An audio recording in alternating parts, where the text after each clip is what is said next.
There are those who say that the only legitimate purpose of human sexuality is procreation. Rubbish. Procreation is the happy after effect, not the logical forethought of most human sexual experience. The idea that sex is only to make babies is naive, and the corollary thought that sex should therefore stop when the last child is conceived is worse than naive. It violates human nature, and that is the nature I gave you. Sexual expression is the inevitable result of an eternal process of attraction and rhythmic energy flow, which fuels all of life. I have built into all things an energy that transmits its signal throughout the universe. Every person, animal, plant, rock, tree, every physical thing sends out energy like a radio transmitter. You are sending off energy, emitting energy right now, from the center of your being in all directions. This energy, which is you, moves outward in wave patterns. The energy leaves you, moves through walls, over mountains, past the moon, and into forever. It never, ever stops. Every thought you've ever had colors this energy. When you think of someone, if that person is sensitive enough, he or she can feel it. Every word you've ever spoken shapes it. Everything you've ever done affects it. The vibration, the rate of speed, the wavelength, the frequency of your emanations shift and change constantly with your thoughts, moods, feelings, words, and actions. You've heard the saying, sending off good vibes, and it's true. That's very accurate. Now every other person is naturally doing the same thing, and so the ether, the air between you, is filled with energy. A matrix of intertwining, interwoven personal vibes that form a tapestry more complex than you could ever imagine. This weave is the combined energy field within which you live. It is powerful and affects everything, including you.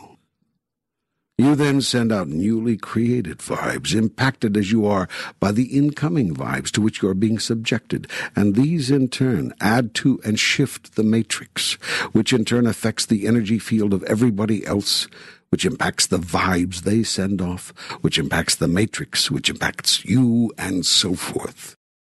Now you may think this is all just fanciful illusion, but have you ever walked into a room where the air was so thick you could cut it with a knife? Or have you ever heard of two scientists working on the same problem at the same time, on opposite sides of the globe, each working on the problem without the other's knowledge, and each suddenly coming up with the same solution simultaneously and independently? These are common occurrences, and some of the more obvious manifestations of the matrix. The matrix, the combined current energy field within any given parameter, is a powerful vibe. It can directly impact, affect, and create physical objects and events. Wherever two or more are gathered in my name. Your popular psychology has termed this energy matrix the collective consciousness. It can and does affect everything on your planet. The prospects of war and the chances for peace, geophysical upheaval or a planet becalmed, widespread illness or worldwide wellness, all is the result of consciousness. So too the more specific events and conditions in your personal life. That's fascinating. Fascinating. But, what does it have to do with sex? Well, patience, I'm getting to that. All the world is exchanging energy all the time. Your energy is pushing out, touching everything else. Everything and everyone else is touching you. But now an interesting thing happens. At some point midway between you and everything else, those energies meet. To make a more vivid description, let's imagine two people in a room. They are on the far sides of the room from each other. We'll call them Tom and Mary. Now, Tom's personal energy is transmitting signals about Tom in a 360-degree circle out in the universe. Some of that energy wave hits Mary. Mary, meanwhile, is emitting her own energy, some of which hits Tom. But these energies meet each other in a way you may not have thought of. They meet midway between Tom and Mary. Here the energies unite, Remember now, these energies are physical phenomena. They can be measured, felt, and combined to form a new energy unit we'll call Tom-Mary. It is the energy of Tom and Mary combined. Tom and Mary could very well call this energy the body between us, for it is just that, a body of energy to which both are connected, which both are feeding the continuing energies which flow to it, and which is sending energies back to its two sponsors along the thread or cord or pipeline that always exists within the matrix. Indeed, this pipeline is the matrix. It is this experience of Tom-Mary which is the truth of Tom and Mary. It is to this holy communion that both are drawn, for they feel along the pipeline the sublime joy of the body between, of the joined one, of the blessed union. Tom and Mary, standing off at a distance, can feel in a physical way what is going on in the matrix. Both are urgently drawn toward this experience. They want to move toward each other at once. Now their training sets in. The world has trained them to slow down, to mistrust the feeling, to guard against hurt, to hold back. But the soul wants to know Tom-Mary now. If the two are lucky, they will be free enough to set aside their fears and trust that love is all there is. They are irrevocably drawn now, these two, to the body between them. Tom-Mary is already being experienced metaphysically, and Tom and Mary will want to experience it physically. So they'll move closer together. Not to get to each other. It looks that way to the casual observer, but they are each trying to get to Tom-Mary. They are trying to reach that place of divine union which already exists between them, the place where they already know they are one and what it is like to be one. So they move toward this feeling they are experiencing, and as they close the gap between them, as they shorten the cord, the energy they are both sending to Tom-Mary travels a shorter distance and is thus more intense. They move closer still. The shorter the distance, the greater the intensity. They move closer still. Once more, the intensity increases. Now they stand just a few feet apart. The body between them is glowing hot, vibrating with terrific speed.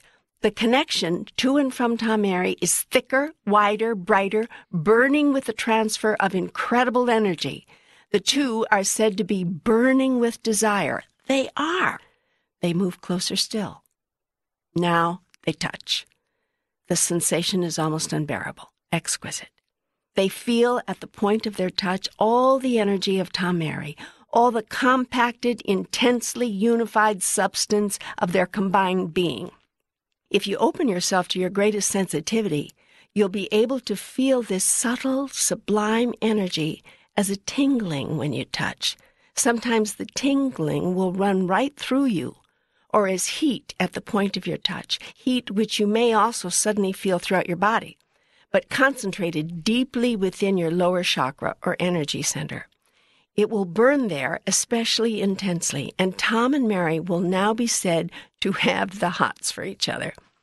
Now the two embrace, and they close the gap even further, with Tom, Mary, and Tom-Mary all filling nearly the same space. Tom and Mary can feel Tom-Mary between them, and they want to get even closer, to literally meld with Tom-Mary, to become Tom-Mary in physical form. I have created in the male and female bodies a way to do that. At this moment, Tom and Mary's bodies are ready to do that. Tom's body is now ready to literally enter Mary. Mary's body is ready to literally receive Tom within her. The tingling, the burning, is now beyond intense. It is indescribable. The two physical bodies join. Tom, Mary, and Tom-Mary become one. In the flesh. Still the energies flow between them urgently, passionately. They heave, they move, they can't get enough of each other, can't get close enough together. They strive to get close, closer. They explode, literally, and their entire physical bodies convulse. The vibration sends ripples to their fingertips. In the explosion of their oneness, they have known the God and the Goddess, the Alpha and the Omega, the all and the nothing, the essence of life, the experience of that which is. There are physical chemistries as well. The two have become one. And a third entity often is created of the two in physical form. Thus, an outpicturing of Tom Mary is created. Flesh of their flesh, blood of their blood. They have literally created life. Have I not said that ye are gods? That is the most beautiful description of human sexuality I've ever heard. You see beauty where you desire to see it. You see ugliness where you are afraid to see beauty. It would amaze you to know how many people see what I've just said as ugly. No, it wouldn't. I've already seen how much fear and ugliness the world has placed around sex. But you do leave a lot of questions. I'm here to answer them. But allow me to go on with my narrative just a bit further before you start throwing them at me. Yes, please. This dance I've just described, this energy interaction I've explained, is occurring all the time in and with everything. Your energy, beamed from you like a golden light, is interacting constantly with everything and everyone else. The closer you are, the more intense the energy. The further away, the more subtle. Yet you are never totally disconnected from anything.